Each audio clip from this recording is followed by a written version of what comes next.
Welcome everyone to our initiative 10 minutes and newspaper done. It is afternoon of 26th April and I have few information for the learners. Firstly, I apologize for my voice as I have got infection and a bad throat. Secondly, you can download the PDF of this video or our daily newspaper analysis on our website or our Telegram channel.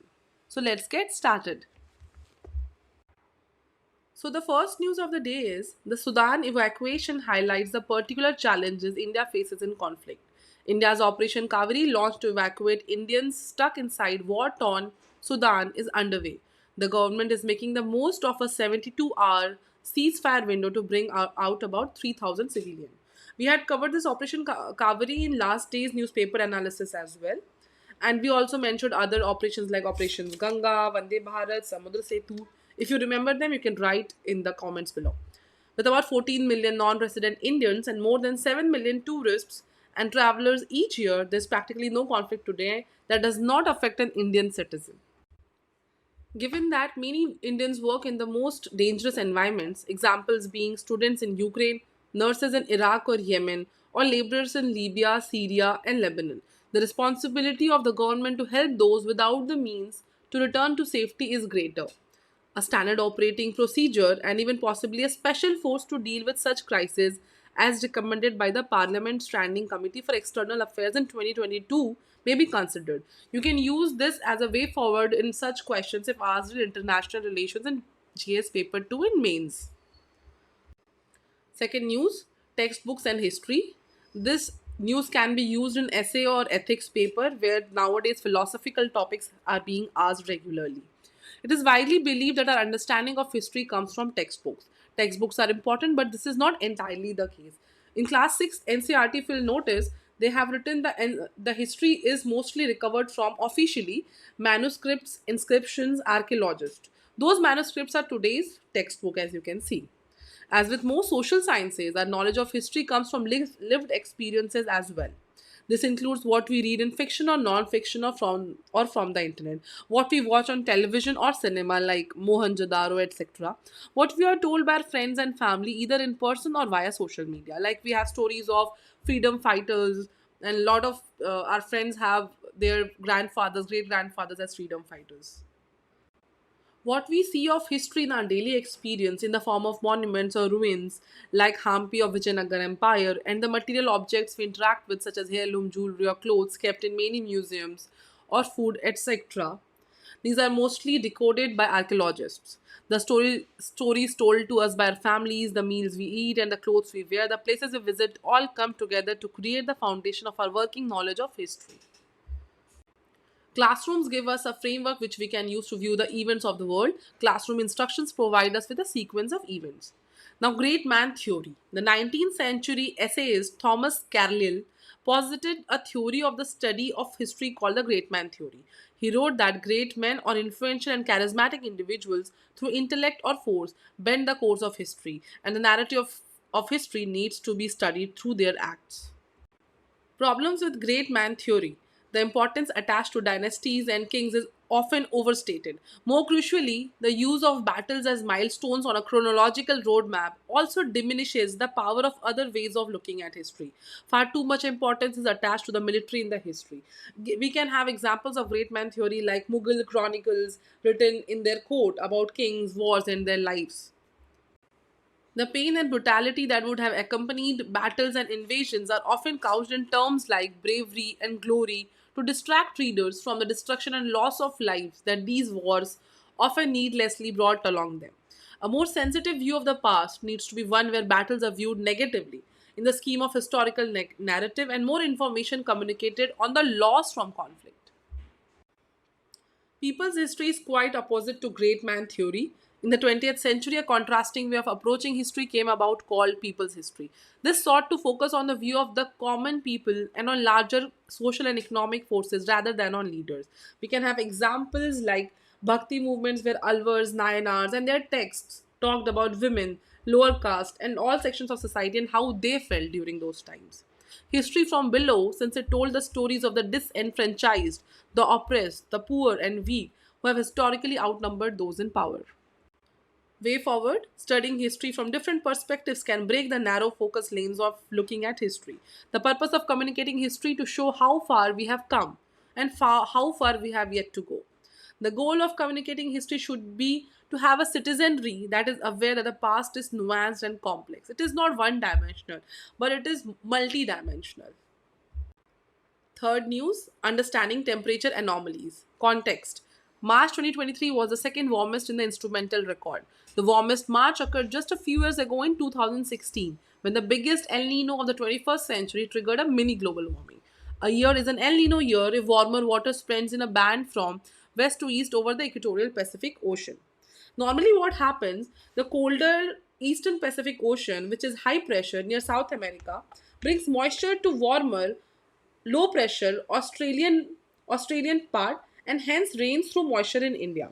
But during El Nino, Eastern Pacific Ocean, which is near South America, is affected by Peruvian current and gets warmer instead of cold. So Western Pacific Ocean near border of Australia relatively gets cold. Instead of raining in Australia and thereby in India, rains occur in South America like Atacama Desert. And so lesser rains leads to warming in India. Whereas La Nina is just opposite of El Nino. It amplifies the normal scenario. It increases the pressure difference between South America side and Australian side of Pacific Ocean, thereby increasing the moisture which will fall through monsoon in India. That's why cooler water spreads. Both phenomena have distinct and significant effects on the global climate. Global mean temperature themselves represent the increasing amount of additional energy we are trapping in the Earth system and preventing its escape to space by, among other things, increasing the atmospheric concentration of heat trapping greenhouse gases. Now, warming to the west to north of India begins to tell the story of the weather anomalies that rendered a cooler March over Mumbai, excess pre-monsoon rains over the northwest, and scorching heat waves in Kerala and Odisha.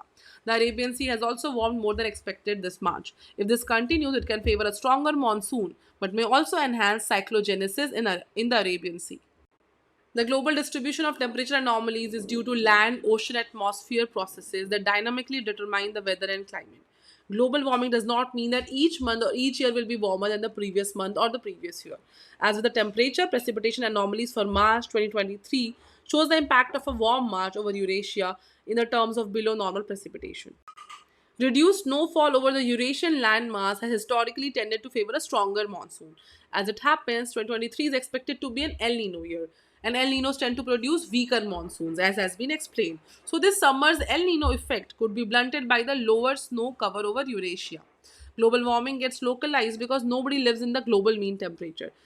And the better people understand the impact of global warming in their backyard, better they will be engaged in the climate action. Fourth news, what is genome sequencing and why does the Genome India project matter? The Department of Biotechnology recently said that the exercise to sequence 10,000 Indian human genomes and create a database under the center-backed Genome India project is about two-thirds complete. Now, what is gene sequencing? The human genome is the entire set of deoxyribonucleic acid, that is DNA, residing in the nucleus of every cell of each human body. It carries the complete genetic information responsible for the development and functioning of the organism. The DNA consists of a double-stranded molecule built up by four bases: adenine, cytosine, guanine, and thymine, each base on one strand pairs with a complementary base on the other strand. Genome is made up of approximately 3.05 billion such base pairs. While the sequence or order of base pairs is identical in all humans compared to that of a mouse or another species, there are differences in the genome of every human being that makes them unique. The process of deciphering the order of base pairs to decode the genetic fingerprint of a human is called genome sequencing. Human Genome Project started in 1990. A group of scientists began to work on determining the whole sequence of the human genome under the Human Genome Project. The first results of the complete human genome sequence were given in 2003. The Human Genome Project released the latest version of the complete human genome in 2023 with a 0.3% error margin. It now facilitates the reading of a person's individual genome to identify differences from the average human genome. Applications of genome sequencing, it can be used to evaluate rare disorders, preconditions for disorders, even cancer from the viewpoint of genetics. rather than as diseases of certain organs. Nearly 10,000 diseases, including cystic fibrosis and thalassemia, are known to be the result of a single gene malfunctioning. During COVID-19 pandemic, countries scaled up genome sequencing, tracked emerging variants, and used that evidence for timely actions. In the later stage of the pandemic, around December 2022, when over 90% of the adult population was already fully vaccinated in India and over one-fourth of adults boosted, sequencing helped in targeted efforts at ebbing infections. Significance of the Genome India project: India's 1.3 billion strong population consists of over 4,600 population groups, many of which are endogamous. Creating a database of Indian genomes allow researchers to learn about genetic variants unique to India's population groups and use that to customize drugs and therapies. Fifth news: rate of out-of-pocket expenditures and total health costs declines. Now, this is the success of the government's health scheme. The Health Ministry released the National Health Account Estimates for India 2019-20 and noted that the share of out-of-pocket expenditure in total health expenditure has declined from 62.6% in 2014-15 to 47.1% in 2019-20, while government health expenditures share in the country's total GDP is increased from 1.13% in 2014-15 to 1.35% in 2019-20. Share of government health expenditure in total health expenditure increased from 29% in 2014-15 to 41.4% in 2019-20, and per capita government spending on healthcare doubled. You can use this data in GS2 health topic of in mains, and you can use this facts to show how the schemes have worked. According to Niti Aayog, share of private health insurance is also going up. This shows the sign of maturity for a country in terms of the insurance arena, as those who can afford health insurance can't afford it from private players too. This complements the government system of primary, secondary, and tertiary. Sixth news: the WHO on April 25 said that contaminated cough syrup made by an Indian company had been found in the Marshall Islands and Micronesia. The analysis found that the product contained unacceptable amounts of diethylene glycol and ethylene glycol as contaminants. Diethylene glycol and ethylene glycol are toxic to humans when consumed and can prove fatal. Toxic effects can include abdominal pain, vomiting, diarrhea, inability to pass urine, headache, altered mental state, and acute kidney injury that may lead to death. Seventh news: concerns with flash sale on e-commerce platform. There is no problem if consumers are getting a good deal, but there are several issues involved. What China did to Indian manufacturing through predatory pricing, dumping goods at very low prices for a long time, and kill domestic production so the consumer has no choice ultimately, and then they can charge an arm and leg afterwards. The other aspect was that marketplaces which are not allowed to do B2C sales as per the FDI policy. However, it is being circumvented through flash sale electronically as the consumer goes to the marketplace and the preferred seller gets to sell. Thank you for watching. Visit our website, Telegram channel, Instagram, and Twitter handles for more information.